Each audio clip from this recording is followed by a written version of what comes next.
Hello everyone, today we will discuss about functions. Function क्या होते हैं?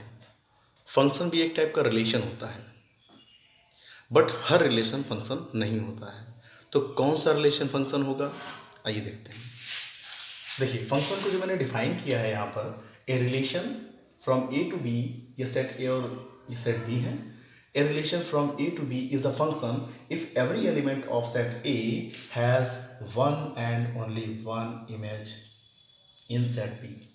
कोई भी रिलेशन फंक्शन होगा अगर सेट ए के हर एलिमेंट की सेट बी में सिर्फ एक ही इमेज हो तो ऐसा रिलेशन फंक्शन होगा।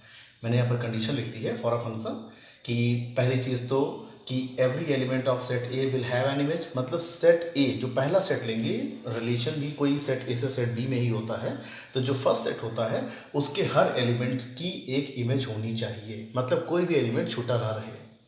और सेकंड कंडीशन ये है every element of set A will have only one image in set B, और सेट ए के हर एलिमेंट की इमेज तो होनी ही चाहिए जो कि पहला रूल है, और हर एलिमेंट की केवल एक ही इमेज होनी चाहिए सेट बी में, ये दूसरी कंडीशन है।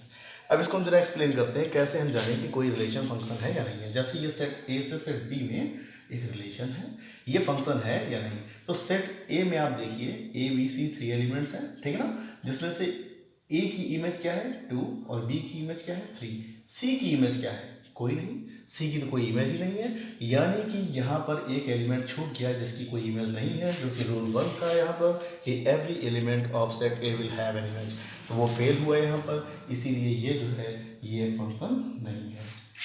अब यहाँ आ जाइए, इसमें सेट ए ये हो गया, ठीक, और ये सेट बी हो गया। इसमें 2 एलिमेंट्स हैं ए और बी, ए की इमेज 1 हो गई और बी की इमेज 2 भी है और बी की इमेज 3 भी है। सेकेंड बात यहाँ पर हमने क्या बताई थी कि every element of set A will have only one image, यानी कि हर सेट ए के हर एलिमेंट की केवल एक ही इमेज होनी चाहिए, जबकि देखिए यहाँ पर बी की 2 इमेजेस बन रही हैं, बी की 2 भी इमेज है और बी की 3 भी इमेज है, तो ये भी रिलेशन एक फंक्शन नहीं है। एफ देखिएगा, एफ देखिएगा, इसमें क्या है ए बी सी, पहली बात तो तीनों की इमेज है, ठीक है ना, कोई भी एलिमेंट छूटा नहीं है, तो पहली कंडीशन फुलफिल हो गई।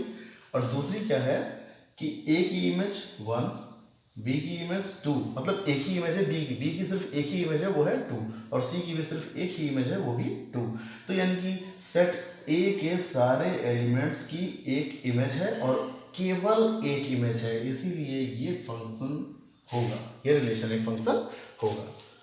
अब बढ़ते हैं हम एक्सरसाइज के क्वेश्चंस की तरफ। मैंने क्वेश्चन नंबर 1 का फर्स्ट पार्ट चूज़ किया है। इसमें ये एक रिलेशन दिया गया है और पूछा ये गया है कि क्या ये एक रिलेशन एक फंक्शन है, अगर फंक्शन है तो उसका डोमेन और रेंज भी बताइए। तो ऐसा करते हैं, ये जो ऑर्डर्ड पेयर्स यहाँ पर लिखे हुए हैं इनमें जो फर्स्ट एलिमेंट्स होते हैं ये पहले सेट से लिए जाते हैं, तो हमने पहला एक सेट बना लिया, मान लो इसको ए से नेम दे दें, इसको बी से नेम दे दें, और इस सेट में कौन कौन से एलिमेंट हो गए 2 5 8 11 14 17 मैंने लिख दी। और जो सेकंड एलिमेंट होता है वो सेकंड सेट से लिया जाता है, वो सब क्या है, वो सिर्फ 1 है, यानी सेकंड सेट में सिर्फ एलिमेंट क्या है 1।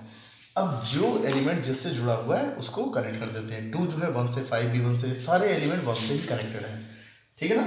अब आप ये देखिए सेट ए में क्या कोई भी एलिमेंट छूटा है, नहीं ना, ठीक, पहली कंडीशन फुलफिल। क्या कोई भी एलिमेंट ऐसा है जिसकी 2 इमेजेस हो, अरे 2 इमेजेस होंगी कहाँ से, जब सेट ए सेट बी में केवल एक ही एलिमेंट है, तो यहाँ हर एलिमेंट की एक इमेज है और सिर्फ एक ही इमेज है, इसलिए ये रिलेशन एक फंक्शन है, ठीक है ना। इसको आप ऐसे भी जान सकते हैं, जब भी ये लिखा जाता है रोस्टर फॉर्म में, तो क्या होता है अगर फर्स्ट एलिमेंट रिपीट कर जाए कहीं पर, ठीक है ना, तो आप समझ जाइए कि वो फंक्शन नहीं है।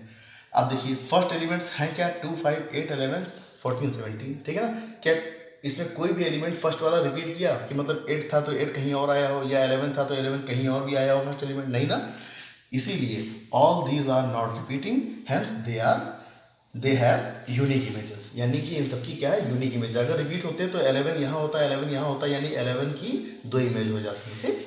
अच्छा, so this relation is a function. अब ये फंक्शन हो गया तो इसका डोमेन फाइंड करते हैं, और डोमेन हम पिछले वीडियोस में सीख चुके हैं। डोमेन कैसे फाइंड करते हैं कि रिलेशन के ऑर्डर्ड पेयर्स में जो फर्स्ट एलिमेंट्स जो होते हैं उनका जो सेट बनता है वो क्या होता है domain, set of all first elements, यानी 2 5 8 11 14 17, और रेंज क्या होती है? रेंज होती है set of all second elements, और सेकंड एलिमेंट में सिर्फ एक ही है 1, तो ये हो जाएगा रेंज। क्वेश्चन नंबर 2 देखिएगा, find the domain and range of the following real functions. ये रियल फंक्शन दिए गए हैं दोनों, फर्स्ट एंड सेकंड दोनों पार्ट, हमें डोमेन रेंज फाइंड करना है। देखिए, since we are given a real function, hence both domain and range should be the real numbers, ठीक है ना। अगर रियल फंक्शन है तो फिर डोमेन और जो रेंज होंगे वो रियल नंबर्स ही होंगे। अब जरा चेक करते हैं क्या डोमेन हो सकता है इसका और क्या रेंज हो सकता है। तो हमने क्या किया, टेबल बना लिया है फॉर वैल्यूज ऑफ एक्स और for values of F x, क्योंकि एक्स और एफ एक्स की जो वैल्यूज होंगी वो हमें डोमेन बताएंगी कि क्या हमारा हो सकता है, और जो एफ एक्स की वैल्यूज होंगी वो ये बताएंगी कि रेंज क्या पॉसिबल है हमारी, ठीक है ना। तो ठीक है, जैसे x की वैल्यूज में 0 ले लिया, प्लस में 1 और 2 ले लिया, माइनस में 1 और 2 ले लिया। अब चेक करते हैं इन पर fx की वैल्यू क्या जाती है। If we put x equal to in this, तो हमें क्या मिलेगा, -2। 1 अगर पुट करें -1, 0 करें तो 0 मिलेगा, और -1 पुट करें तो भी -1, और -2 पर भी -2। अब आप समझिए, इधर अगर 3 4 5 जितना भी बढ़े वो -3 -4 -5, और इधर अगर -3 -4 -5 बढ़ते हैं तब भी हमें -3 -4 -5 ही मिलेगा। मतलब ये हुआ, देखिए रियल फंक्शन था तो x की तो हम यहाँ पर कोई भी वैल्यू ले सकते हैं, इसमें कोई भी कंडीशन नहीं है कि हम x की कोई वैल्यू ना रख सके। तो x की सारी रियल वैल्यूज को हम इस फंक्शन में पुट कर सकते हैं। तो देखिए, डोमेन क्या होता है, all possible values of x। तो x में तो हम सारी रियल वैल्यूज पुट कर सकते हैं, तो इसलिए रियल नंबर्स का जो सेट हो जाएगा वो डोमेन हो जाएगा। Here value of x can be any real number, hence domain is r। r क्या होता है, set of all real number. And we note that, अब जरा एफ एक्स को देखिए, एफ एक्स आपको मैक्सिमम क्या मिल रहा है, मैक्सिमम मिल रहा है 0, ठीक है ना। और अगर इधर बढ़ते जाते हैं अगर हम, तो हमको -2 -4 -5 ऐसे -∞ तक चले जाते हैं, इधर भी -∞। मतलब या तो हमें नेगेटिव मिल रहा है या 0 मिल रहा है, ठीक है ना, पॉजिटिव नहीं मिल रहा है। तो क्या लिखा मैंने, एफ एक्स इज 0 और नेगेटिव नंबर्स, हेंस रेंज क्या हो जाएगी, 0 से -∞ की तरफ। 0 इंक्लूडेड है इसलिए बिग ब्रैकेट लगाया, और -∞ के लिए स्मॉल ब्रैकेट ही यूज किया जाता है इंटरवल्स में, ठीक है ना। ये फर्स्ट पार्ट हो गया। अब सेकंड पार्ट में देखिएगा, ये भी चूंकि एक रियल फंक्शन है तो इसमें भी हम क्या कह सकते हैं, इसके डोमेन और रेंज क्या होंगे, वो भी रियल नंबर्स ही होने चाहिए। चेक करते हैं जरा, वैल्यूज ऑफ एक्स के लिए एक होगी नहीं, और वैल्यूज ऑफ एफ एक्स के लिए तो हमने कुछ वैल्यूज ली है, जैसे 0 से +4 तक और 0 से -4 तक। अब जब हम ये वैल्यूज पुट करेंगे, आप सपोज दैट 4 पुट करते हैं यहाँ पर x की रेस्पेक्ट, तो 4 का स्क्वायर 16, 9 - 16 दिस इज √-7, और रूट के अंदर अगर नेगेटिव लग गया तो ये इमेजिनरी नंबर हो गया ना, ये रियल नंबर रहा ही नहीं, ठीक है ना। अच्छा, ऐसे 3 पुट करेंगे तो 0, 2 पुट किया तो ये सारी वैल्यूज में फाइंड कर ली। -4 अगर पुट कर रहे हैं, -4 का स्क्वायर 16, ये फिर हमको -7 मिलेगा, ठीक है ना। तो ये भी क्या हो गया, इमेजिनरी हो गया, रियल नंबर नहीं है।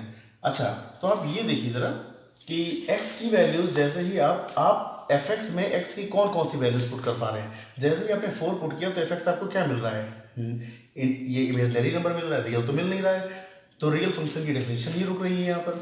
अब क्या करेंगे, इसका मतलब हम x की कौन सी वैल्यूज पुट कर सकते हैं, मैक्सिमम 3 और मिनिमम -3। 3 से अबव नहीं पुट कर सकते हैं और -3 से लेस नहीं पुट कर सकते हैं। तो इसलिए डोमेन हमारा क्या हो जाएगा, possible values of x any number from -3 to 3।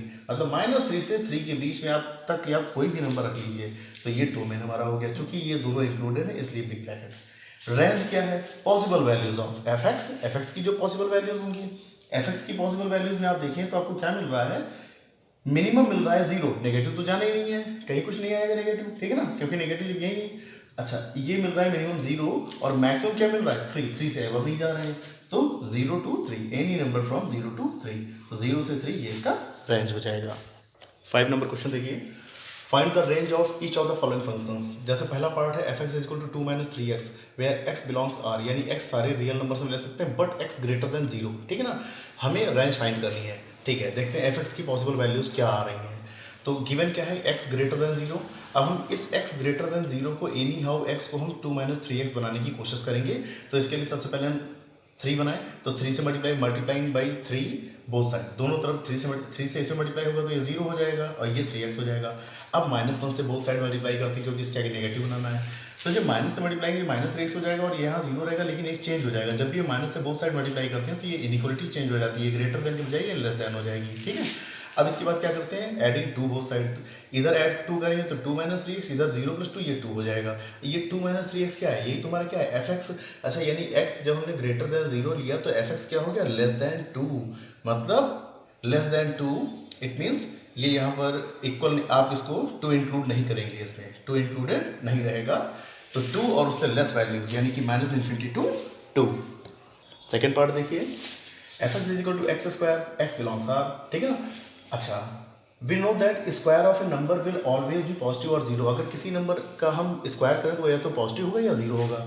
तो एक्स हमने कोई रियल नंबर लिया, उसका स्क्वायर किया, तो एक्स स्क्वायर क्या होगा, ग्रेटर और इक्वल टू जीरो।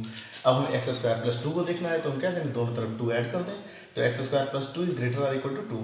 और ये क्या है, यही एफ एक्स है। यानी एक्स हमने जब लिया, एक्स अगर रियल नंबर कोई भी हम ले रहे हैं, तो एफ एक्स क्या हो जाएगा, ग्रेटर और इक्वल टू 2। यहाँ पर 2 इंक्लूडेड है, तो इसलिए 2 से ग्रेटर वैल्यूज, 2 से इन्फिनिटी की तरफ, तो इस इंटरवल का यूज कर लेंगे। 2 इंक्लूडेड है इसलिए बिग ब्रैकेट, यहाँ 2 एक्सक्लूडेड था इसलिए स्मॉल ब्रैकेट, ठीक है ना। अब अगर एफ एक्स इक्वल एक्स है तो रेंज क्या होगी, तो देखिए यहाँ पर x सारे हम रियल नंबर ले सकते हैं, x हम जो भी रियल नंबर लेंगे एफ एक्स की भी हमें वही वैल्यू मिलेगी। यहाँ देखिए x अगर 2 है तो एफ एक्स भी 2 है, ठीक है ना। तो सारे यानी x के हम कोई भी रियल नंबर ले सकते हैं, उन सबके लिए एफ एक्स हमको सारे क्या मिल रहे हैं, रियल। तो we can see that f x is a real number for all real x. Therefore range क्या हो जाएगी, रेंज में सारे रियल नंबर्स आएंगे, तो वो सेट आर हो जाएगा रेंज।